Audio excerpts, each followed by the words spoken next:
Greetings, ladies and gentlemen. My name is Timothy Halloran, and in these videos we speak to and tune to the nature of time, and that is to say, the nature of life itself. And life itself, very exciting these days. It is an extremely exciting, I may dare say, a surreal time to be alive. And so we're very much switching it up, changing it around as we enter the month of February. And I am recording this on Thursday the 6th. On Monday the 3rd, Mercury entered the sign of Pisces, where he will soon station retrograde at 12 degrees of the sign of Pisces on February 17th, closely conjoined to Neptune.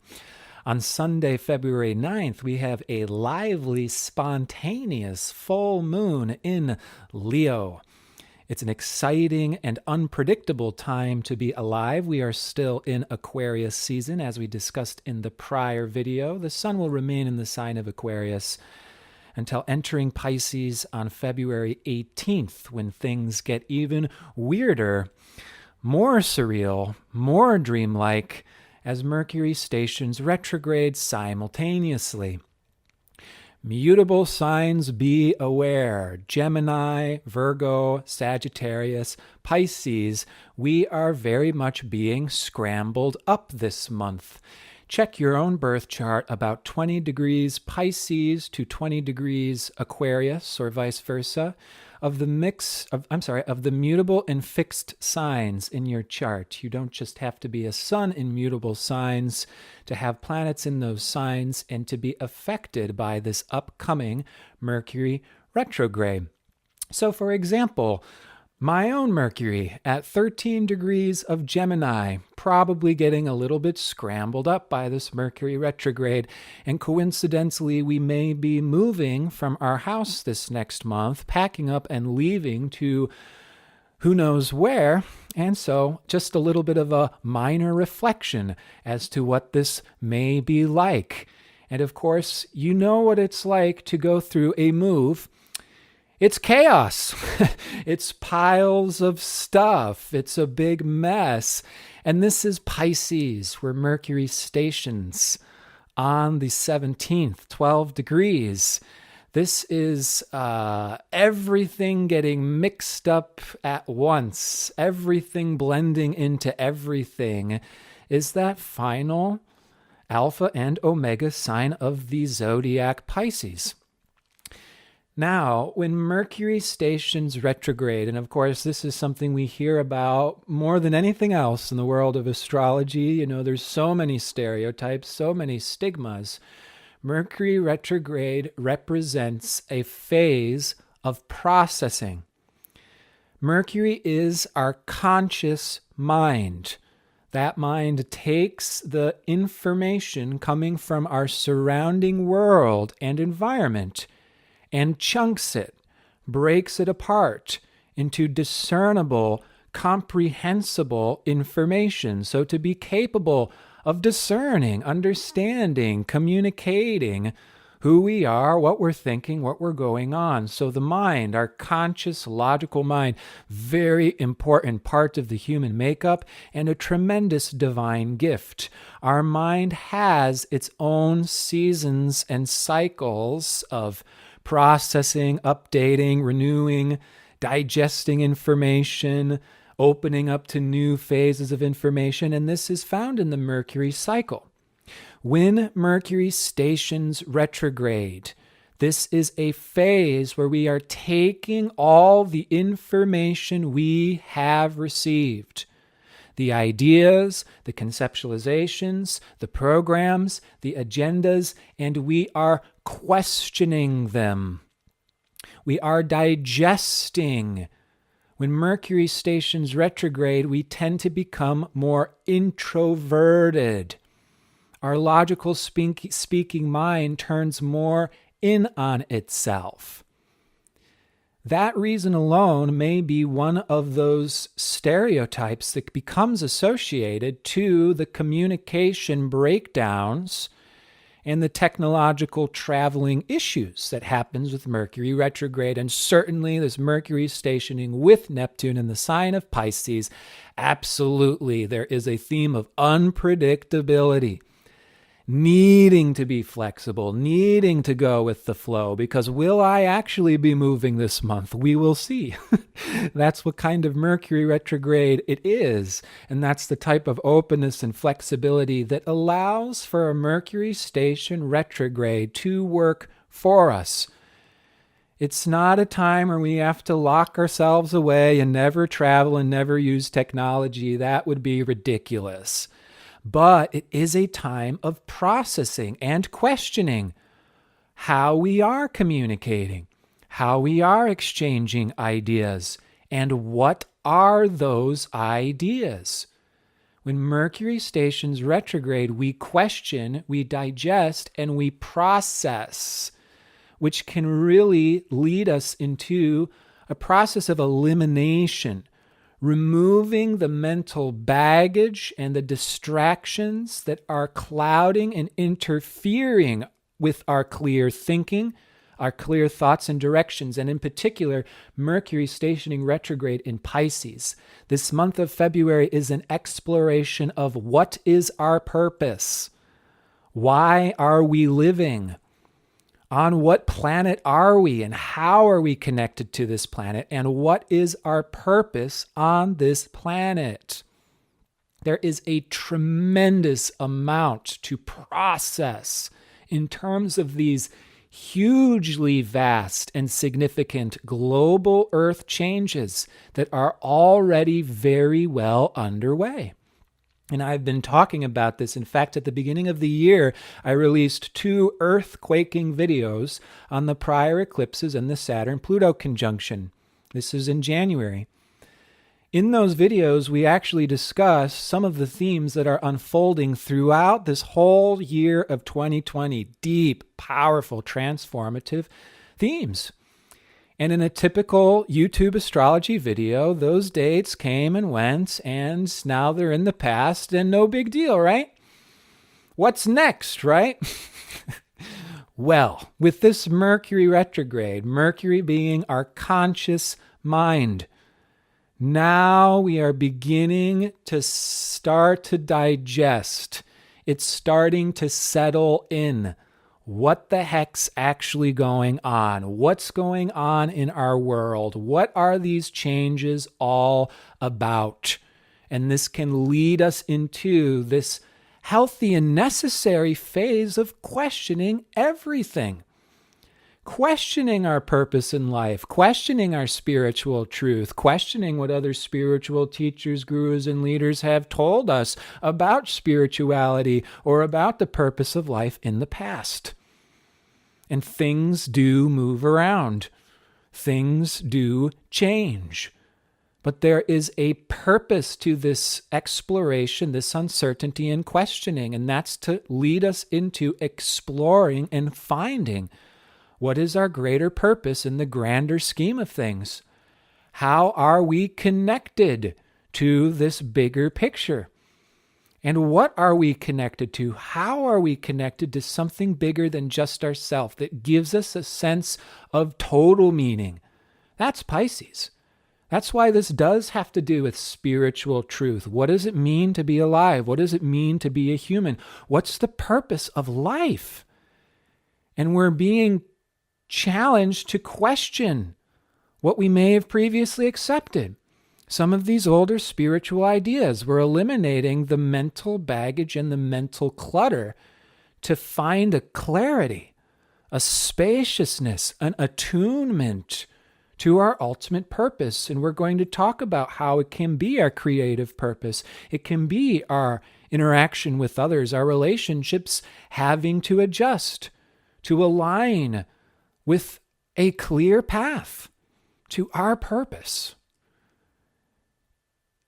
And coincidentally or not, our world, we talk so much about ages, the age of Pisces, the age of Aquarius, which we have yet to enter. We are at the end of the age of Pisces. This is what I say, at least. And therefore, we are having to do this necessary detoxing from thousands of years of spiritual misconceptions and distorted and contaminated spiritual ideas. What is moral, what is just, right, pure, good? There have been so many all-pervasive spiritual misconceptions for thousands of years. And now's an opportunity to question, where are we in our current day and age? Where are we in our current lives? What's the world that we are living in? And are these ideas and beliefs and programs and ways of showing up and exchanging ourselves, our minds, and our identities? Is it really good?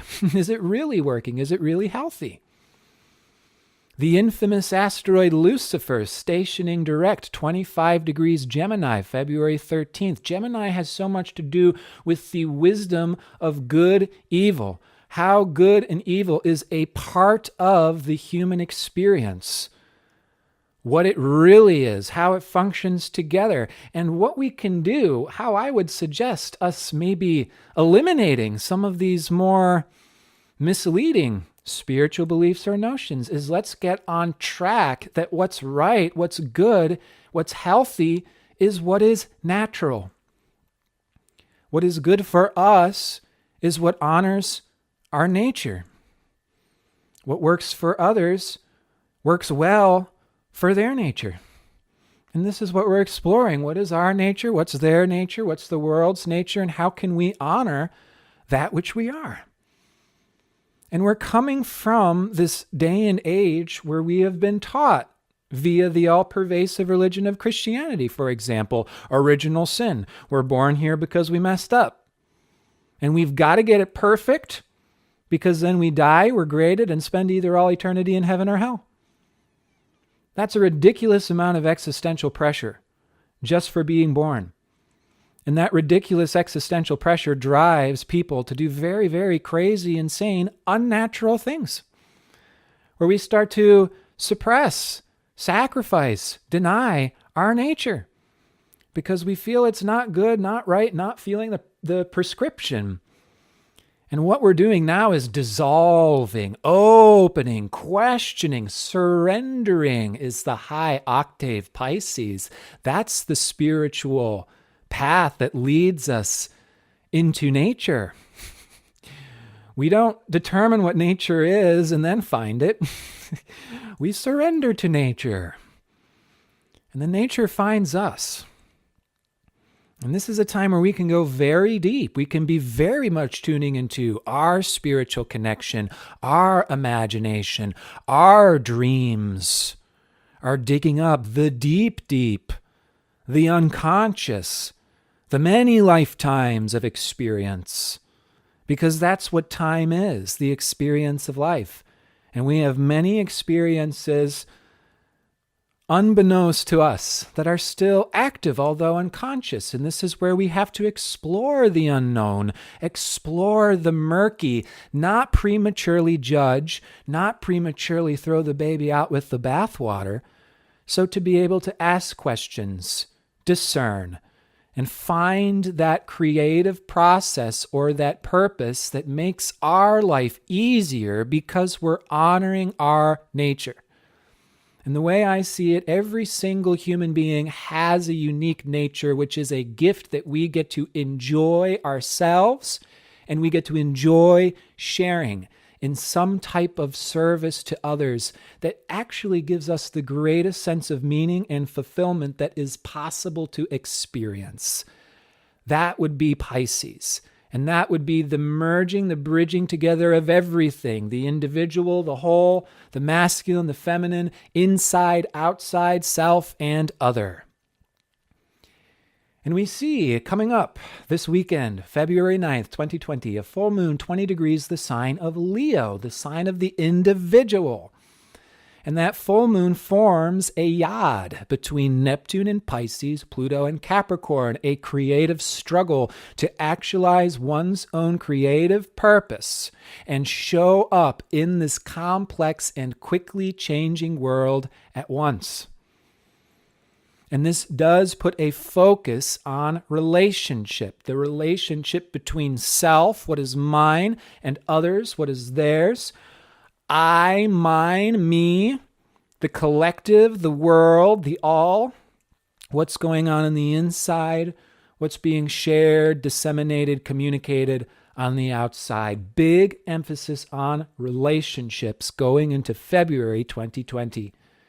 Tomorrow, February 7th, Venus enters the sign of Aries, and then Monday the 10th joins Chiron, while simultaneously asteroid Juno, the partnership asteroid, stations retrograde at 21 degrees Libra on Saturday, February 8th. So asteroid Juno, the partnership asteroid, is a very Venus-like asteroid herself. Juno deals with how we relate and share, and who we relate and share, what we love and what we value, specifically in partnership or through collaboration. Venus Chiron, when coming together, really takes us inside. Mercury stationing retrograde, introverting, going inside. Venus Chiron is exploring our inner heart's desires. And Venus Chiron in Aries, finding our own unique, individual heart's desires. How to honor the beating of our own drum. This is healing through connection, as well as healing through separation, self-autonomy, healing through finding balance between self and other, what we value, how we're sharing, our own needs for freedom, independence, the environment and the space that we need for our own hearts to flourish, and those connections, relationships to share our hearts, and how to allow that to flourish as well. There is a divine dance. There is a creative flow being explored here. And Venus Chiron can be deeply loving as well as deeply cathartic, pulled at the heartstrings, driven by deep, heartfelt insecurities. What if I lose?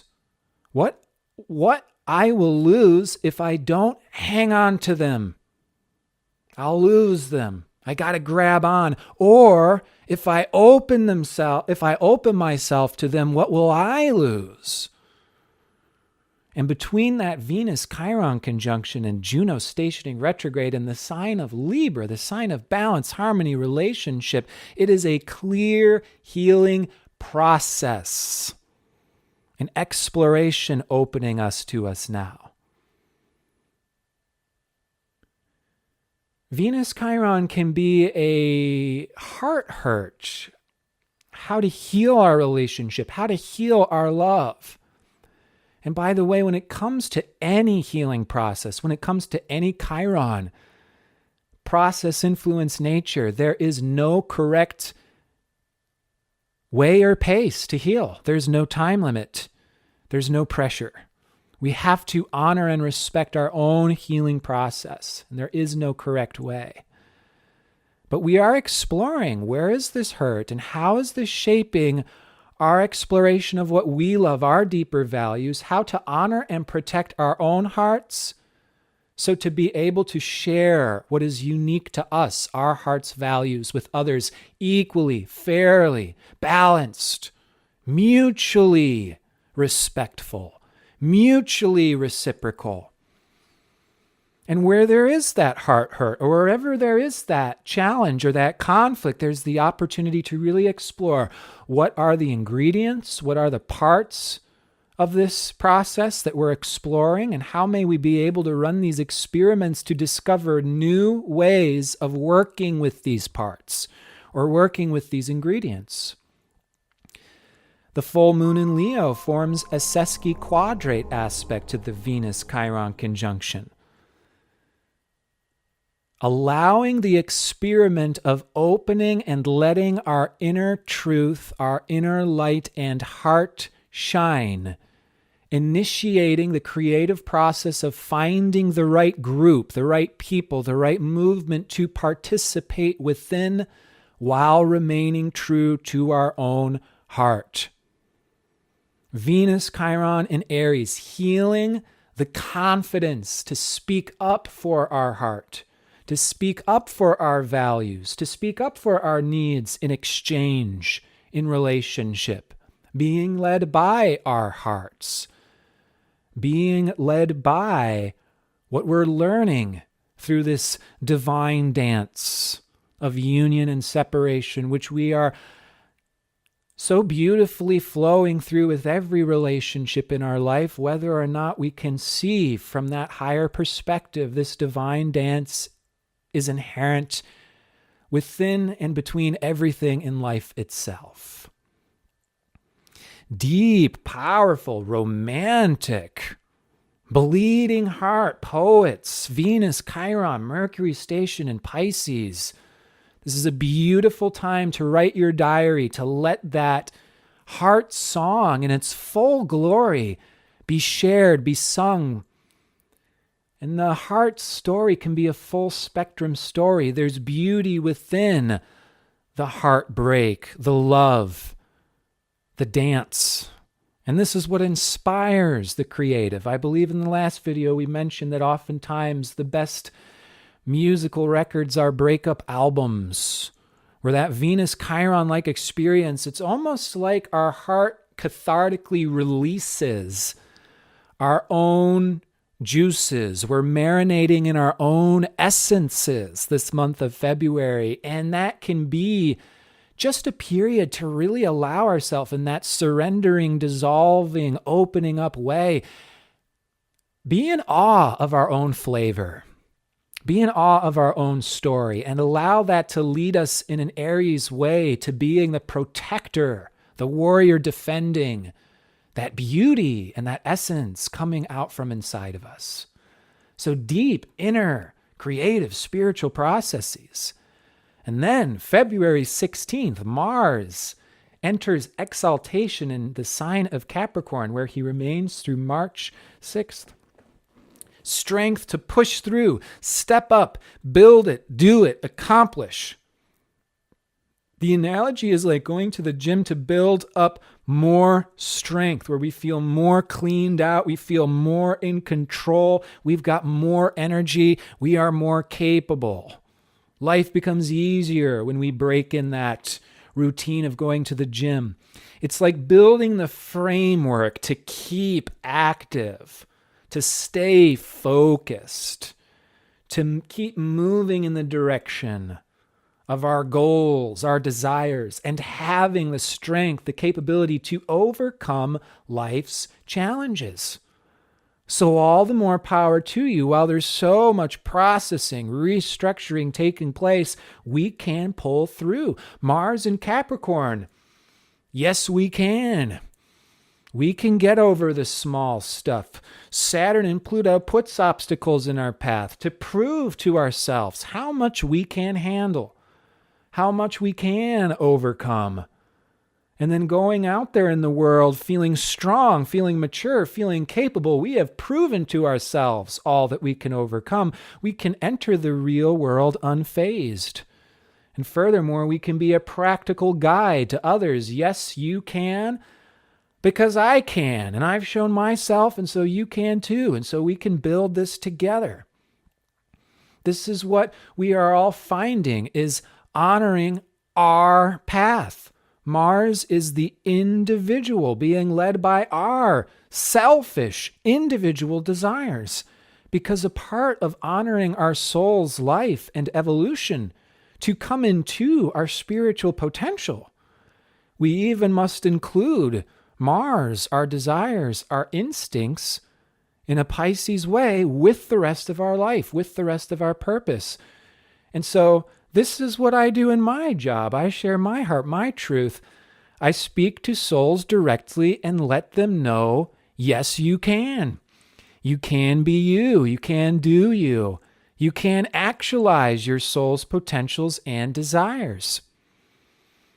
And I hope to continue sharing my own interests, and you can join me. In fact, I've got a wonderful opportunity that I'm going to plug right here and now. You can join me in Costa Rica, May of 2020 this year, for the most exciting, in-depth astrological conference going on. astrologyrising.com. You can click the link below. It's myself and 7 other amazingly talented astrologers for a whole week in paradise. And we're going to be enjoying astrology. We're going to be sharing a whole diversity of skill sets, experimenting and exploring what the heck it means to be alive, what the heck it means to be human. What is this Aquarius age that we're entering in this divine experiment of what it means to be human?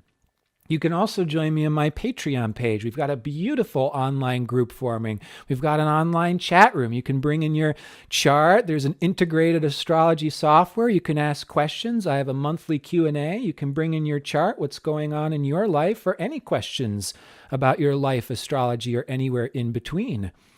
So thank you for joining me in this divine dance. And I'm absolutely wishing you all the best in your own continued explorations. And so please do take care, and wishing you harmony in due rhythm.